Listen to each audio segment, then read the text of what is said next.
Market की महारथी में आपका स्वागत है। हमारा एक खास सेगमेंट जहां पर बाजार के जाने माने दिग्गजों को हम जोड़ते हैं और उनसे समझने की कोशिश करते हैं कि अक्रॉस द ग्लोब मार्केट में जो कुछ हो रहा है, भारतीय बाजार में जो कुछ हो रहा है, उसका असर ओवरऑल किस तरह पड़ता दिख सकता है और आपके पोर्टफोलियो को सही मायने में बनाने की कोशिश होती है। 18 आवर्स स्वदेश का एकमात्र मकसद, एकमात्र लक्ष्य यही है कि हमारे व्यूअर्स, हमारे मार्केट पार्टिसिपेंट्स जो हैं वो लंबी अवधि का निवेश कर पाएं और इसीलिए ये खास सेगमेंट आज मार्केट की महारथी में हमारे साथ बाजार के जाने माने दिग्गज डिनशॉ ईरानी जुड़ गए हैं। आइए उनका स्वागत करते हैं और उनसे समझते हैं कि इस वक्त इतने वॉलेटाइल मार्केट्स में स्ट्रैटेजी क्या होनी चाहिए। डिनशॉ सर, स्वागत है आपका 18 आवर्स स्वदेश पर। और अमूमन खुशी होती है आपका स्माइलिंग फेस देखकर, but at this present point I can see how it feels. Market में वॉलेटिलिटी है, लेकिन शुरुआत जो बड़ा हादसा कल अहमदाबाद में हुआ उसी से, दर्दनाक हादसा और ट्रैजिक इंसिडेंट इन इटसेल्फ, और काफ़ी कुछ हो रहा है इस वक्त जो मार्केट के साथ साथ देश भी डाइजेस्ट कर रहा है। डिनशॉ सर, मानसी जी, पहले तो धन्यवाद आपका, आपके शो पर आमंत्रित करने के लिए, और आपके दर्शकों को वेरी गुड मॉर्निंग। सो हाँ जी, कल का जो हादसा था वो तो बहुत ही दिल दहलाने वाला था। सोचा भी नहीं था ऐसा हो सकता है। सडनली टेक ऑफ के बाद जो हुआ, एनीवे वो तो अपार्ट। और दूसरा जो ये अभी जियो पॉलिटिकल हो रहा है, टेंशन हो रहे हैं, इसराइल अटैक, ईरान, और उनका भी रिटेलिएशन बाकी है अभी। तो वो सब होता रहेगा मानसी जी, लेकिन मुझे नहीं लगता कि ये जियो पॉलिटिकल टेंशन इतना कुछ मायने रखेगा हमारे ओवरऑल स्कीम ऑफ थिंग्स में। ऑब्वियसली क्रूड को लेके ही हमें थोड़ा पेन हो सकता है because of this Jio political tension. और दूसरा जो हमें लग रहा है वो ऐसा लग रहा है कि शायद ये इतना देर लास्ट भी ना करें, क्योंकि ऑलरेडी यूएस इन्वॉल्व होने की बातें हो रही हैं। और यूएस इन्वॉल्व होता है तो ऑब्वियसली ईरान थोड़ा अपने बैकफुट पे ही रहेगा। तो इसलिए हमें लग रहा है कि ये शायद फिजल आउट हो जाएगा शॉर्टली, प्रोवाइडेड जल्दी जो जल्दी हो जाए। और दूसरा जो क्रूड है, वो एक चीज वही है कि 77 के आसपास जो ट्रेड हो रहा था वो थोड़ा ऑलरेडी वीकनिंग चालू हुआ है थोड़ा, लेकिन हमें नहीं लगता कि ये सस्टेन होगा यहाँ पे। सो इसलिए ओवरऑल जो सिल्वर लाइनिंग इंडिया के लिए है वो यही है कि जो हमारे आरबीआई ने जो स्टेप्स लिए हैं वो काफी अच्छे स्टेप्स थे।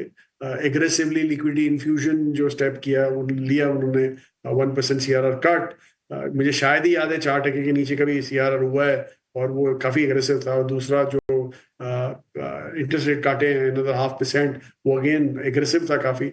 और वो हमें लग रहा है कि प्रॉब्ली क्वार्टर और 2 में आप डिमांड में भी उसका इम्पैक्ट देख सकते हैं। You can see demand coming back in a way. So यही एक सिल्वर लाइनिंग है हमारे लिए। यस, एब्सोल्युटली डिनशॉ सर, सही कहा आपने। लास्ट फ्राइडे इट वाज जब क्रेडिट पॉलिसी अनाउंसमेंट को मार्केट चेयर कर रहा था, और पिछले शुक्रवार से लेकर इस शुक्रवार तक तस्वीर देखिए कितनी बदल चुकी है।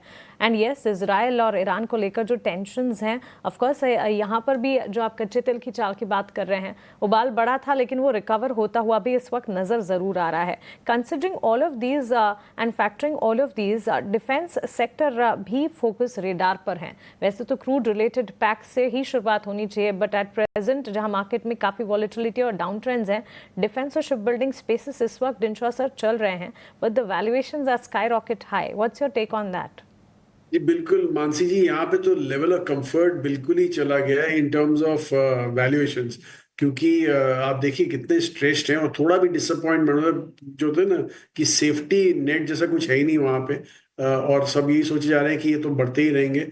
बहरहाल आप जो डिफेंस पैक देखें तो जो जनरली जो कंपनी होती है वो काफी एक सर्विस इफ टारगेटेड कंपनी होती है। जैसे शिप बिल्डिंग वाले हो गए वो सिर्फ नेवी को टारगेट करते हैं, तो एयरलाइन वाले हो गए वो सिर्फ एयरलाइन मतलब अपने एयरफोर्स को टारगेट करते हैं। पर एक जो कंपनी है जो सिर्फ इलेक्ट्रॉनिक्स में है, वो वहीं पे हमें कंफर्ट है। और वो भी इसलिए है क्योंकि वो काफी एक इलेक्ट्रॉनिक्स जो अक्रॉस सर्विसेज यूज होता है, बी इट आर्मी, नेवी और एयरफोर्स, वो एक इम्पैक्ट है। और दूसरा एक्सपोर्ट्स के लिए भी काफी इजी हो जाता है। एक्चुअली हमें कोई हमारे शंका नहीं है हमें हमारे जहन में कि इंडिया एक टाइम में जाके एक एक्सपोर्ट बेस रहेगा फॉर डिफेंस इक्विपमेंट, और electronics will be a major gainer out there. इसलिए थोड़ा जो कंफर्ट है वो हमें उसी एक कंपनी में है। अदरवाइज हमें बाकी अदर कंपनीज में तो काफी डिस्कम्फर्ट है on valuations. Dinsha sir, another concern is for auto sector.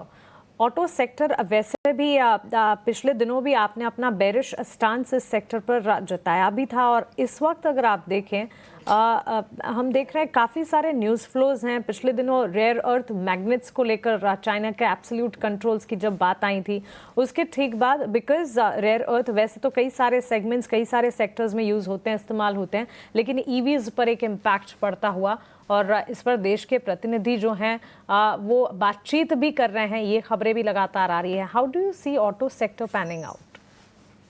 Mansi ji, actually auto sector हमें पहले से ही बड़ा नेगेटिव लगता था, और वो इसीलिए था कि ईवी जो थे वो एक डिसरप्टर थे उस सेक्टर में, इसलिए हमें वो नेगेटिव लग रहा था। और दूसरा जो हमने डिमांड स्लो डाउन देखा, उसका ऑब्वियसली बिग टिकट पे सबसे ज्यादा डिमांड स्लो डाउन पड़ा, तो ये दो फैक्टर्स थे जो हमें नेगेटिव कर रहे थे।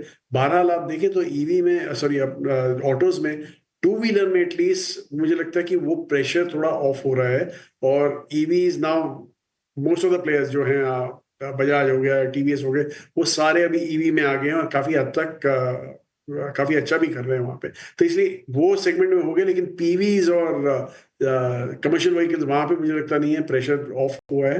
तो इसलिए थोड़ा आपको वहां पे संभल के करना पड़ेगा। दूसरा जो आपने ये रेयर अर्थ की बात की, वो तो एक ओवरहैंग है जो प्रॉब्ली सॉर्ट आउट हो जाएगा, लेकिन एक बड़ी जो हमें नेगेटिव वो ये लगा कि जो ट्रेड डील थी, वो में ऐसे लग रहा था कि प्रॉब्ली इंडिया के साथ ट्रेड डील काफी हद तक बहुत जल्दी हो जाएगी, लेकिन अनफॉर्चुनेटली चाइना के साथ पहले ट्रेड डील हो गई है यूएस की।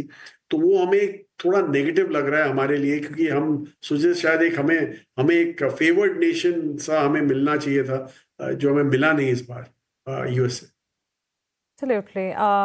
Another concern or rather a competition field, ये new age company quick commerce, quick service delivery players के लिए इस हफ्ते ये खबर भी काफ़ी चर्चा में रही।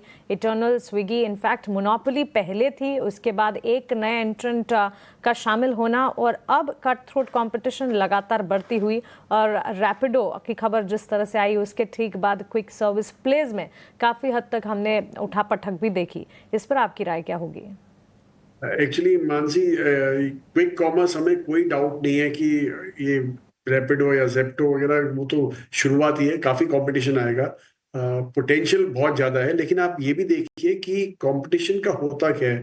जेप्टो काफी हद से तक प्राइवेट इक्विटी फंडेड था, उन्होंने सोचा कि मैं अभी आईपीओ करेंगे, और आईपीओ के पूरे प्लान्स अभी फिजल आउट हो गए, बैक बर्नर पे चले गए, और अगेन वो प्राइवेट इक्विटी रेस करने की सोचे, क्योंकि इसमें कैश बर्न बहुत ज्यादा होता है।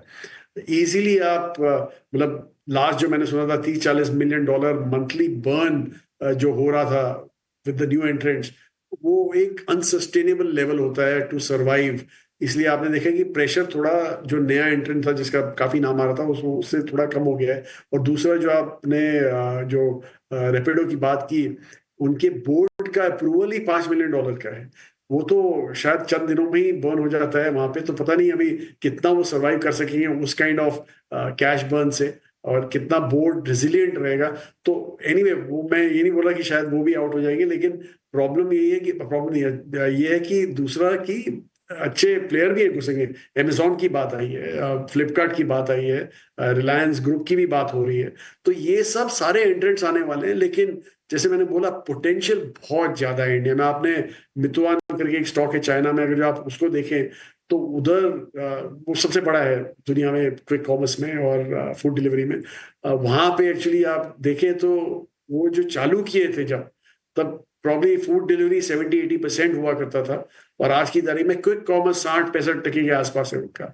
तो ऑब्वियसली यहाँ पे पोटेंशियल बहुत ज्यादा है, इसलिए we always welcome good competition. लेकिन दूसरा, बिगिनर का जो होता है, is a winner always. So ये बिगिनर्स जो होता है, winner takes all, I think वैसा मूव यहाँ पे हो सकता है।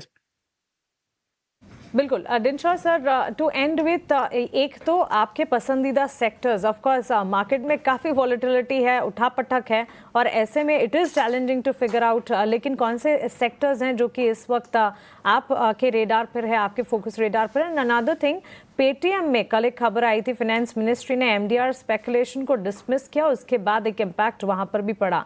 Can we expect more news from there?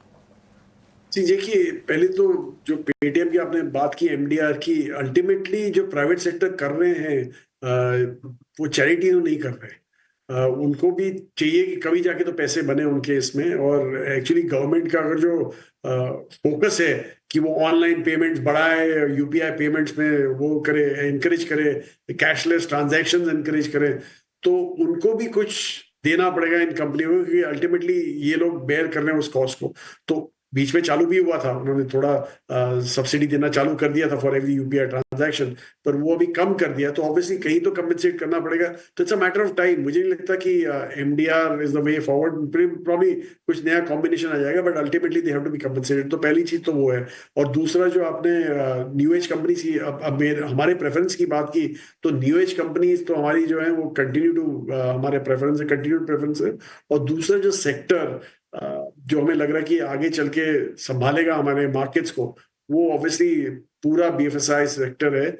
और वो हमें लग रहा है कि जैसे आरबीआई, पहले प्रॉब्लम था कि लिक्विडिटी कंस्ट्रेंट काफी था उस सेक्टर में, कि RBI was constantly sucking out rupees. तो वो हमें लग रहा है कि जो रिवर्सल हुआ है वो बहुत बेनिफिशियल है, स्पेशली प्राइवेट सेक्टर बैंक्स के लिए एंड एनबीएफसीज के लिए। तो यहाँ से हमें लग रहा है कि यही एक सेक्टर है जो पूरे बाजार को संभाल सकता है, और उसका वेट भी ज्यादा है।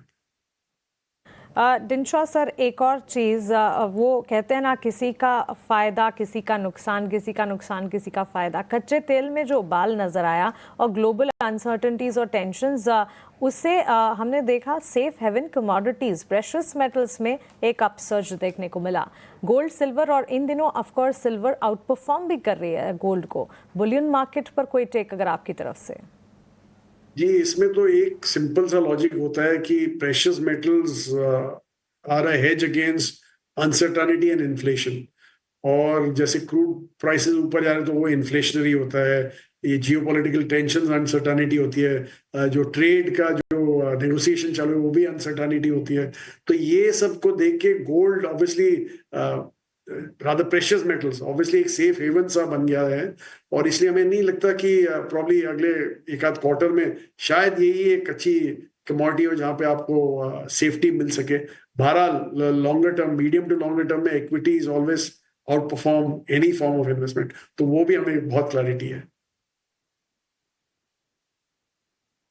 बिल्कुल बिल्कुल। डिंशा सर, बहुत शुक्रिया आपका हमारे साथ जुड़ने के लिए, और बाजार पर, ग्लोबल मार्केट्स पर, अक्रॉस द ग्लोब आपके टेक अवेज हमारे साथ शेयर करने के लिए। It felt like a 360 degree analysis, और आपकी हैंड होल्डिंग इस समय काफ़ी हद तक ज़रूरी थी, जो कि हमें मिली। Thank you so much for that. Have a nice day and a great weekend to you.